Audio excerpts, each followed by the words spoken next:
Hola, hoy nos metemos de lleno a explorar dos sentidos que, la verdad, a veces damos por sentados, ¿no? El gusto y el olfato. Sí. Y son mucho más que solo, digamos, disfrutar una buena comida. Definen muchísimo de nuestra experiencia diaria. Totalmente. Son sistemas súper complejos que nos guían, nos protegen y hasta nos conectan con recuerdos, con emociones, de formas bien profundas. Exacto. Y aunque uno piensa, el gusto, el olfato, fácil, la ciencia detrás de cómo percibimos un sabor, un aroma, es increíblemente sofisticada. Hoy vamos a apoyarnos bastante en la fisiología clásica, ¿sabes? Usando como guía textos como el de Guyton y Hall para entender bien los mecanismos. Buenísimo. La idea es entonces desentrañar cómo captamos esos estímulos químicos, cómo el cuerpo los traduce a señales nerviosas y, bueno, qué secretos esconden. Por ejemplo, uno siempre piensa en el gusto, solo en la lengua, ¿no? Pero es tan así. Para nada. La percepción del sabor es una experiencia multisensorial. Lo que llamamos sabor en realidad es una mezcla. Obvio está el gusto de la boca, pero también el aroma que sube por la nariz. Claro, cuando estás resfriado, la comida no sabe a nada. Exactamente. Y también la textura que sentimos. Incluso sensaciones como el picante, que técnicamente es una señal de dolor. O sea, es una verdadera sinfonía sensorial. A ver, empecemos entonces por el gusto. Descorriendo ese velo, ¿cuáles son las bases? ¿Qué es lo que percibimos? Bueno, tradicionalmente hablamos de 5 categorías básicas, ¿no? Agrio, salado, dulce, amargo y umami. Ajá. Piénsalo como los colores primarios. La combinación e intensidad de estas sensaciones elementales nos permite experimentar, una gama enorme de sabores complejos. Entendido. ¿Y químicamente qué los provoca?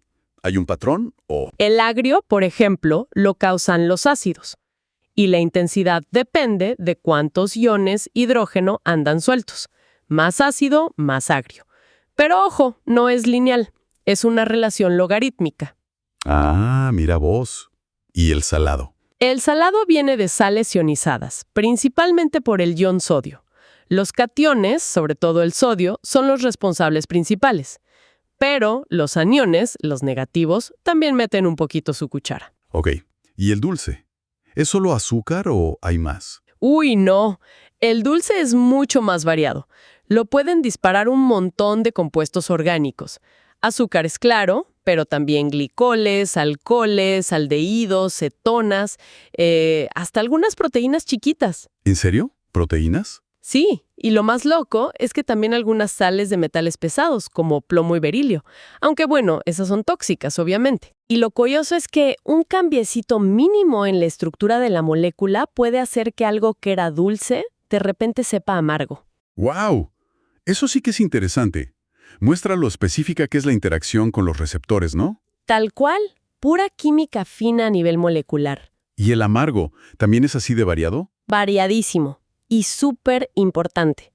El amargo no tiene una única causa química. Lo provocan sobre todo sustancias orgánicas complejas, muchas que tienen nitrógeno y los famosos alcaloides. ¿Alcaloides como? Como la quinina de la guatónica, la cafeína, la estricnina, la nicotina. De hecho, muchos venenos potentes de plantas son alcaloides amargos. O sea que la sensibilidad al amargo es como un sistema de defensa. Clarísimo. Nos alerta del peligro. Exactamente. Y eso se nota en los umbrales de detección. Somos increíblemente sensibles al amargo.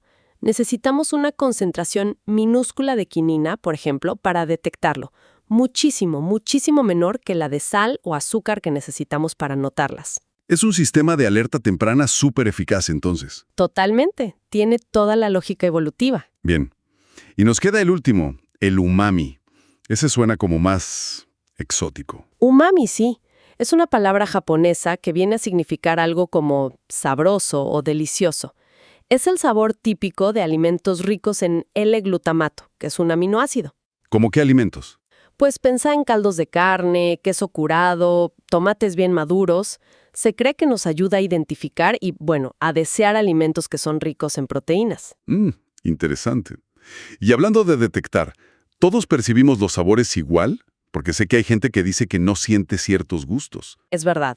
Existe lo que se llama ceguera gustativa para algunas sustancias específicas. El caso más famoso es la feniltiocarbamida. Hay un porcentaje de la población, entre 15 y 30%, que simplemente no la saborea. Mira, Y esto resalta la base genética, ¿no? Y la variabilidad que hay entre nosotros en cómo funcionan nuestros sentidos químicos. ¿y dónde pasa todo esto? Físicamente, digo. Las famosas papilas gustativas. Correcto. Son esas pequeñas estructuras, sobre todo en la lengua, pero ojo, también en el paladar, pilares amigdalinos, epiglotis, incluso en la parte de arriba del esófago. Ah, no sabía que estaban tan repartidas. Sí. Y dentro de cada papila están las células gustativas, unas 100 por papila, más o menos. Son las especialistas. Tienen unas prolongaciones chiquititas, microvellosidades o cilios gustativos. Ajá. Estas se asoman por un agujerito, el poro gustativo, y son las que entran en contacto directo con las moléculas de sabor disueltas en la saliva. Y me suena haber leído que esas células no duran para siempre, ¿no? Para nada. Tienen una vida media de unos 10 días. Se renuevan constantemente. Nacen de células vecinas. Es un sistema súper dinámico.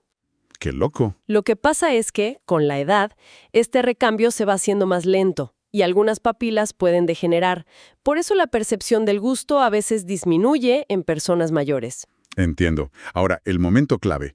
¿Cómo una molécula, no sé, de sal en la lengua se convierte en una señal que el cerebro entiende? ¿Cómo es ese clic? Bueno, todo empieza con un cambio eléctrico en la célula gustativa. Normalmente, el interior de la célula está cargado negativamente respecto al exterior. Ok. Cuando la molécula del sabor correcto se pega a un receptor en la microvellosidad, ¡pum!, provoca que la célula se despolarice, o sea, pierde parte de esa carga negativa. ¿Y el mecanismo es el mismo para todos los sabores? ¿Salado, dulce, todos igual? No exactamente. Para el salado y el agrio, la cosa es más directa, digamos. Los iones de sodio, para el salado, o los iones hidrógeno, para el agrio, entran a la célula a través de canales específicos en la membrana. Ah, como si abrieran una puerta. Exacto. Y esa entrada de carga positiva es la que causa la despolarización directamente. ¿Y para los otros tres? Dulce, amargo, umami. ¿Cómo es ahí? Para esos es un poco más indirecto y complejo. Usan unos receptores especiales que se llaman receptores acoplados a proteína G. ¿Proteína G? Suena importante. ¿Lo es? Imagínate que el receptor es como una cerradura. La molécula del sabor es la llave. Cuando encaja, activa una cadena de eventos dentro de la célula. Ahí entran en juego esas proteínas G y unos segundos mensajeros. ¿Como una especie de mensajería interna? ¿Una cadena de mando? Algo así, sí. Es una cascada de señales. Lo bueno es que amplifica el mensaje inicial y al final provoca cambios en la célula, como abrir otros canales iónicos que llevan a la despolarización. O sea, un sistema más sofisticado. Claro, y permite que la célula responda a una variedad mucho mayor de moléculas distintas para lo dulce, lo amargo y el umami. Hay familias enteras de estos receptores G específicos para cada uno. ¡Qué maquinaria celular increíble! Vale, la célula se despolariza. ¿Y después qué? Bueno, una vez despolarizada, libera unas sustancias químicas en su base. Son los neurotransmisores. Ajá, esos neurotransmisores activan las fibras nerviosas gustativas que están ahí conectadas esperando la señal. Y listo, la señal eléctrica empieza su viaje hacia el cerebro. ¿Y cuál es esa ruta? ¿Es un viaje directo al centro de mando? No exactamente directo, hace algunas paradas. Depende de qué parte de la boca venga la señal, viaja por distintos nervios craneales. El facial, el glosofaringio o el vago. Ok, diferentes cables. Exacto. Todos llegan a un primer centro de procesamiento en el tronco encefálico. Se llama núcleo del tracto solitario. Como una primera estación central para todas las señales de gusto. Sí, algo así.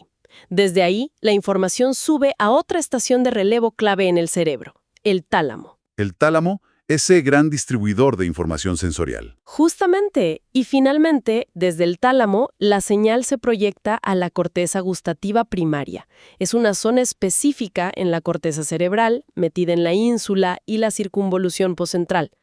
Ahí es donde realmente sentimos conscientemente el sabor. Pero me imagino que no todo es percepción consciente, ¿o sí? El gusto también debe disparar reflejos automáticos. Correcto, muy buen punto. Desde ese primer núcleo en el tronco encefálico, el del tracto solitario, también salen señales que controlan, por ejemplo, la producción de saliva. Ah, claro. Empezamos a salivar antes de comer. Exacto, es una respuesta automática para ir preparando la digestión. Otro tema interesante es cómo nos acostumbramos a un sabor. Si tienes algo en la boca un rato, como que la intensidad baja, ¿no? Sí, eso es la adaptación gustativa. Y es bastante rápida, ¿eh? En 1 minuto más o menos ya te adaptaste bastante. ¿Y por qué pasa? Lo curioso es que, aunque una parte de esa adaptación ocurre en las propias células gustativas, en la lengua, parece que una parte importante, quizás la mayor, ocurre en el propio sistema nervioso central, o sea, en el cerebro. ¿En serio? La adaptación es cerebral. En gran medida, sí. Todavía no se entiende del todo el mecanismo exacto, pero es diferente a otros sentidos, como el tacto, donde la adaptación es más bien a nivel del receptor, en la periferia. ¡Qué interesante! Y para cerrar el tema del gusto, ¿qué onda con nuestras preferencias? ¿Por qué nos gustan unas cosas y otras no? ¿Nacemos con eso o lo aprendemos? Hay una mezcla, ¿sabes? Por un lado, parece que tenemos preferencias innatas, seguramente ligadas a necesidades biológicas. Los animales, y nosotros también, tendemos a buscar sabores asociados a nutrientes. Dulce por energía, salado por electrolitos, umami por proteínas. ¿Y a rechazar el amargo? Exacto, asociado a posibles toxinas. Pero también aprendemos, y mucho. Si algo te cae mal, nunca más. Totalmente. La aversión gustativa aprendida es potentísima. Si una comida te provoca malestar, tu cerebro crea una asociación negativa súper fuerte y duradera con ese sabor. Es un aprendizaje vital para sobrevivir. Y está mediado centralmente, no es solo cosa de la lengua. Fascinante. Bueno, demos un giro y metámonos en el mundo del olfato. Siempre se dice que es como nuestro sentido más enigmático, ¿no? Sí, en parte porque es muy subjetivo. Y es más difícil de estudiar objetivamente que la vista o el oído. Además, aunque nuestro olfato no es malo, reconozcámoslo, está menos desarrollado que en muchos animales que dependen críticamente de él para todo. Sobrevivir, encontrar pareja, detectar peligros. ¿Y dónde está nuestro sentido del olfato? ¿En toda la nariz? No, está en un área chiquita de tejido, la membrana olfatoria, ubicada bien arriba en el techo de cada fosa nasal. Ahí es donde viven millones de células olfatorias. ¿Células? Sí, y son neuronas especializadas, neuronas que están prácticamente expuestas al ambiente exterior. ¡Wow! ¿Y cómo son? Tienen unas extensiones como pelitos microscópicos, los cilios olfatorios. Estos cilios se bañan en la capa de moco que recubre la cavidad nasal, y son esos cilios los que tienen los receptores para las moléculas que huelen.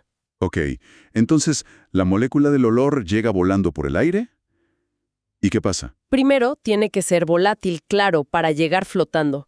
Y luego, tiene que disolverse un poquito en ese moco para poder alcanzar los cilios. Entiendo. Una vez que llega al cilio, ¿cómo se detecta? ¿Cómo empieza la señal? Se une a un receptor específico en la membrana del cilio. Y acá vemos algo parecido a lo que pasaba con el gusto dulce, amargo y umami. A ver, Estos receptores olfatorios también están acoplados a proteínas G. otra vez las proteínas G. Son como las estrellas de los sentidos químicos. Sí, parece que sí. La unión entre la molécula del olor y el receptor activa la proteína G, y eso dispara una cascada de señalización dentro del cilio. Se produce un segundo mensajero, el AMP cíclico. Ajá. Y este AMP cíclico es el que abre canales para que entren iones de sodio. La entrada de sodio despolariza la neurona olfatoria, y eso hace que mande una señal eléctrica, un potencial de acción, por su axón hacia el cerebro. Y antes mencionaste que estas cascadas amplifican la señal. Eso explica por qué podemos oler cosas en concentraciones bajísimas. Exactamente. Este sistema de cascada multiplica el efecto. Unas pocas moléculas que se unen pueden generar una señal detectable. Por eso tenemos una sensibilidad olfativa extraordinaria para ciertas sustancias. Podemos detectar cantidades ínfimas entonces. Sí, para algunas cosas, realmente ínfimas. Y la adaptación en el olfato. También pasa que nos acostumbramos rápido a los olores, ¿no? A veces entras a un lugar con olor fuerte y al rato ya ni lo notas. Sí, la adaptación olfativa es muy potente. Una parte ocurre en los propios receptores, en los cilios, que se adaptan bastante rápido. sobre todo al principio. Pero no es todo, ¿verdad? No. De nuevo, como en el gusto, parece que la adaptación principal, esa sensación de que el olor como que desaparece aunque siga ahí, ocurre a nivel central, en el cerebro. ¿Y se sabe cómo? Se piensa que hay un sistema de retroalimentación, señales que van desde el cerebro de vuelta hacia el primer centro de procesamiento olfatorio, el bulbo olfatorio, y que activamente inhiben o frenan la transmisión de la señal. Interesante. Hablemos de la variedad de olores. Hay olores primarios, como los gustos básicos. Un rojo, azul y amarillo de los olores. Se intentó mucho tiempo encontrar unos pocos olores primarios, 7 u 8, pero esa clasificación como que no cuajó del todo. ¿Y ahora qué se piensa? La evidencia actual, sobre todo por la genética de los receptores olfativos, sugiere algo muy diferente. No parece haber solo un puñado, sino quizás cientos de tipos distintos de receptores olfativos. ¡Cientos! Sí, cientos, quizás hasta 1000. Cada uno especializado en detectar ciertas características moleculares, ciertas formas o partes de las moléculas olorosas. ¡Wow! Eso explicaría la increíble diversidad de olores que podemos percibir y distinguir. No me imaginaba tantos. Claro, y también explica el fenómeno de la anosmia específica. Hay gente que no puede oler una sustancia en particular, probablemente porque le falta justo el receptor específico para ella. Se han identificado más de 50 casos así. Tiene sentido. Apoya la idea de un repertorio enorme de detectores. Exacto. Algo muy llamativo del olfato es su conexión tan fuerte con las emociones y la memoria, ¿no? A veces un olor te transporta instantáneamente a otro lugar, a otro momento. Totalmente. El olfato tiene una cualidad afectiva, un color emocional muy marcado, mucho más que otros sentidos quizás. Los olores pueden ser de por sí agradables o desagradables, y eso es vital para elegir qué comer o para evitar peligros. ¿Y por qué esa conexión tan fuerte? Bueno, en parte por cómo está cableado en el cerebro. Las vías olfativas tienen conexiones muy directas con áreas cerebrales clave para la emoción y la memoria, como la amígdala y el hipocampo, que son parte del sistema límbico. Ah, claro. Hablaste de la increíble sensibilidad. Podemos detectar cantidades mínimas. Sí, el umbral de detección, o sea, la mínima cantidad necesaria para oler algo, es extremadamente bajo para muchas sustancias. El ejemplo clásico es el metilmercaptano. ¿El qué? Es la sustancia que le añaden al gas natural, que no tiene olor propio, para que podamos detectar fugas. Lo podemos oler en concentraciones bajísimas, de partes por billón. Impresionante. Sin embargo, aunque somos geniales detectando si un olor está o no está, parece que no somos tan buenos midiendo cuánto hay, ¿no? La intensidad. Correcto.